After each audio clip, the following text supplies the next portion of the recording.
Okay, today my guests, Dan and Nancy McDonald.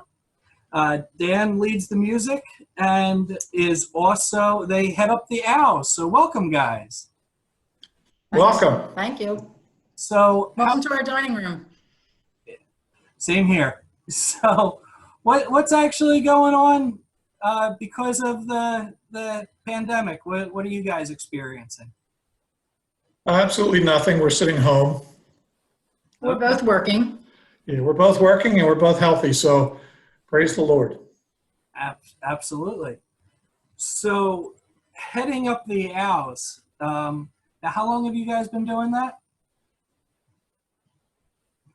5 or 6 years, maybe? Maybe more. I don't know. I lost track of time. Quite a few years. Gene Thompson would know. Yeah. Okay. So, but quite a few years. What's your Time flies when you're having fun, so. Yeah. What's your favorite event that you guys like doing? Probably for me, it would be soup night, which we do in February, and everybody brings their homemade soups, and it's always a nice time, and I get to show off their cooking skills. So I think everybody really likes that one. We do every other month. One month we do an in-house activity at the church, and then the next month we go out somewhere. My favorite event would probably be going to, every year we go to Sight and Sound. Okay.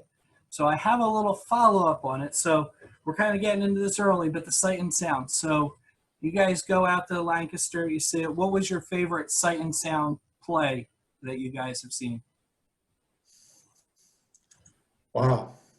I think I like Jesus the best. Okay. It's pretty powerful. But they're all good, but That was just on TV the other day, I believe. I know, I know. Yeah. What about you, Dan? What's your favorite one? Well, I'm trying to remember. But I just remember they were awesome. And I remember the first one I went to, which was Noah.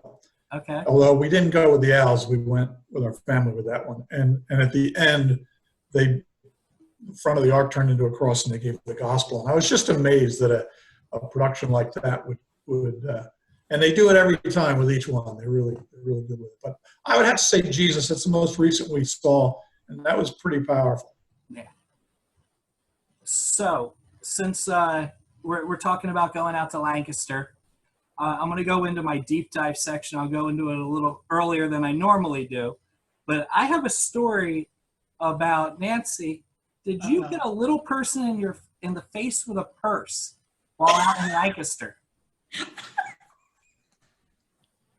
Yeah, she did. She did hit a little person. Coming out of church, no less. Yeah. There has to be more to this story. Yes, it was embarrassing. It wasn't intentional, was it? It was an accident. No. It was an accident. Oh, okay. I was just making sure. But we wrote it for all it was worth. I was trying to help him, actually. I was trying to keep the door open for him, and it just, anyway. Yeah. Who told you that? I have really good resources. I have a really good resource department. So. Oh, that's All funny. right, I'm ready. I hope nobody out there No, listens to this. yours aren't really that great. Yours is pretty easy. Everybody that I talked to. So I got that you were a youth pastor when you first came out of college. Yes. And then I mean, I'm going to go into Chester in a little bit. Other things are when you guys first got married, you, well, actually, this kind of relates to me as well because these were my nicknames in high school. You lived above the Happy Hippo and the Pampered Pooch? Pampered Pup. The Pampered Pup. Yes. Okay. What was the seafood place? I don't remember.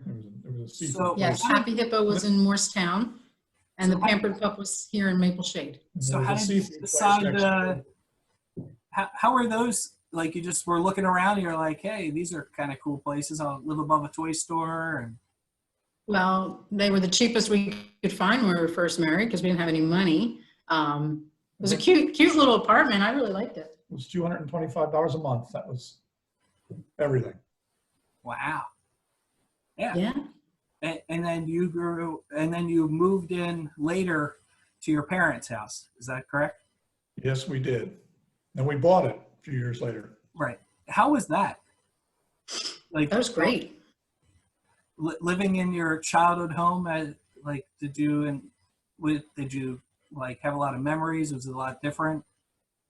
Um, yeah, it was unique. I mean, I like to work on things, so I kind of made it my own, change things around or change the look of it on the inside and different things. But it was nice having a house with a yard coming from an apartment. Yeah, absolutely. So let's get into the Chester and the ventriloquist. So when did you start doing that?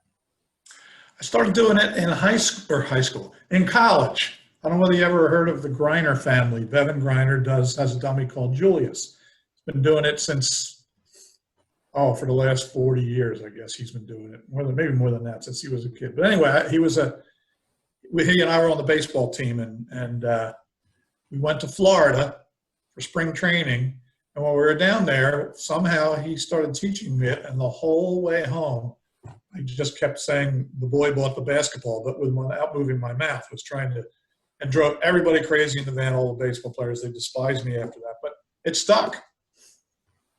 And my dad said, "If you stick with it, I'll buy you a dummy." I had this little Danny O'Day dummy that I was using, and he bought me Chester. And was it named Chester when you got it, or did you name it Chester? My mom named it. I named Right? it. You named it? My wife named it. I named it. My roommate, Glenda, Chester was her father. That's right. And that was actually where all the little people thing happened at her church. But her dad's name was Chester, and I just thought that was so cute, and it was perfect for a dummy. That's right. I forgot that. Yes, it was me. Okay, so do you enjoy still doing it? Like you did it on Christmas Eve and. Yes, I do. For a while, I didn't do it just because I was so busy, and it got to people were really starting to ask me, like it was going outside of just doing an Immanuel Sunday school or sitting around with the family. And believe it or not, I was too shy. I didn't want to do all you had to plan a lot. You couldn't just go to a church to do a program and ad lib like I would do around our family or with Vince and that was stressful for me, so I backed off. Okay. So were you like? I actually don't like being in front of people. if you can believe that. Well, you do good. You do well every Sunday. You get up there. I mean, so why don't you like getting up in front of people? I just never was. I grew up. I was shy. I cried till the 5th grade. I just wanted to be with my mom. She'll tell you all that. It was rough, and then I was shy. I was introverted, and then the Lord. I can remember we lived in Georgia for a few years, and I remember saying, "Lord, bring us back, and whatever you want me to do, I'll do. I want to just stand in the gap beside my brother and help out, whatever." And when I came back, he asked me to take over music for a few weeks, lead music for a few weeks, and I don't know. That was 20 years ago. That was 20 years later. I'm still doing it. Yeah, well, you do well. I mean, you lead it. I mean, there's hardly any Sundays you're not up there unless you're not there. I mean, you're always doing it. So I don't know. I don't see the shy thing because you're always out there shaking hands at the end. The Lord has really changed me. So yeah, I mean, I'm a huge introvert. I don't actually like being in front of people either, but I just fake it. This is scary enough being on Facebook. Yeah. Yeah, she doesn't. But for me, it was. I guess I had it in me, but it wasn't until God opened the door for me and said, these are the kind of, do this, do that, the story of taking over the Owls is a pretty fantastic story, but it's one of your questions. I'll answer it. If not, a later date. Sure. So here's my question. So tell us the story about the Owls and yeah, tell us it. Let's hear it. Well, to be honest, one day I said to Nancy, we were just helping different seniors in our church, and I said to her, what would you think of us getting involved with the Owls? And she said, that would be really, she said, I would really like that. She was very comfortable with the senior ladies. And we were only, what, maybe 50 at the time. So it's been 10 years because, so anyway, here was the deal. I went to my father and I said, Dad, I think I was in the church office, or I called him. I think I went into the church office. It was late in the day, and I went to my father and I said, Dad, what would you think of Nancy and I getting involved with the Owls? And he looked at me and he said, are you serious? And I thought he was being upset with me or something, like, you know, when I was a little kid, when he would get, but just the way he responded. But anyway, I said, yeah, why, is that okay? He says, are you serious? He said, Gene Thompson came into my office this morning, 10 o'clock this morning, and said, Pastor Leo, we're tired. We're ready to give up the Owls. And I walked in that very night and said, what would you think of this? We were just tossing it around. And it was just like the Lord confirming to us, yes, this is you. Well, that's awesome. That is a good story. So we're going to start taking a little bit of a change, but I have my Eagles hat here, and in it has would you rather questions. I don't know what they are. I just reach in, I ask it, and we see where they go. So the first question is for Nancy. Would you rather have wet socks all day or B, wet pants all day? Oh. Wet socks. Yeah, I wouldn't like all that. True. I'd really rather have neither, but wet socks if I had to choose. Okay, fair enough. And then Dan, oh, this one's good for you. Would you A, rather greet someone and they don't remember you, or B, greet someone or get greeted by someone and you don't remember them? Would I rather greet someone and they don't remember me, or get greeted by someone and you don't remember them? Well, naturally, I think with the first one, I'd rather greet someone and they don't remember me, because then I didn't fail. That's fair. I've had many people come up and say, hey, Bill, blah, blah, blah. And I have no idea who you are, but I think I fake it pretty well. Well, along that line, if I'm allowed to put something in. Go for it.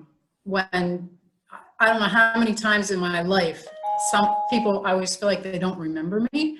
And people would say, what's your name again? Is it Karen? And I've had at least 10 people say, no, what's your name again? Is it Karen? I'm like, do I look like a Karen? It just happens all the time. They don't remember me. So I'm either Mrs. Dan or I'm Karen. Or the lady that hit that little person in the face with a purse. Yeah. One of those three. That poor little, his name was Leroy, I think. He's a midget, but. He's a little person. I can't edit, so good luck with that. Sorry. It's all good. He'll never see this. Yeah. I hope you weren't saying because you can't see the screen. Anyway, we'll go with no. So let's totally change gears, and we'll kind of start wrapping up. Who is a person of faith that inspires you guys? It can be the same person. You guys can each have your own answer. Somebody that inspires you of faith. Can I take two? Absolutely. Probably my mom and my grandma. Okay. My grandma was always a prayer, you know, she'd always tell me, you know, different things, and my mom. So probably my mom and my grandmother, two women in my life. Excellent. How about you, Dan? I'm going to take two also then. And I would say my father and my brother Vince. Great. Good people. Okay, excellent. And what's something we can pray for you guys for? That we can see our grandkids soon. Well, I would say that we don't run into any little people. Wow. No, I'm kidding. I hear a theme. So seeing the grandkids, I get. No.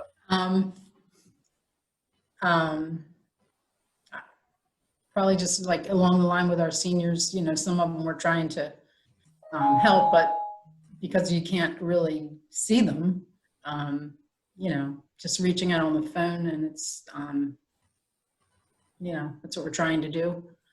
Yeah, that the Lord would give us opportunity to continue ministry to those people he put in front of us. Yeah. Absolutely. And that's something we'll pray for. So finishing up, the floor is yours. What would you like to say to the people of Immanuel? We miss everybody. We actually went up this morning and saw the elevator, which the guys are doing a great job. So I'm anxious to get back and see who gets that first ride in the elevator. Yeah, I would say the same thing. We love you, everybody. We really miss Sunday. And boy, when I think about the first Sunday that we meet again at church, it makes my hair stand up with joy. Like, I think that's going to be like a fabulous, fabulous day. We may all be in masks sitting 6 feet apart. I don't know, but hopefully it'll be soon. Excellent. Well, thanks for joining me, guys. And Sure. we can't wait to see you around. And thank you so much. All right. Thanks, Bill. Bye. Thanks, Ethan.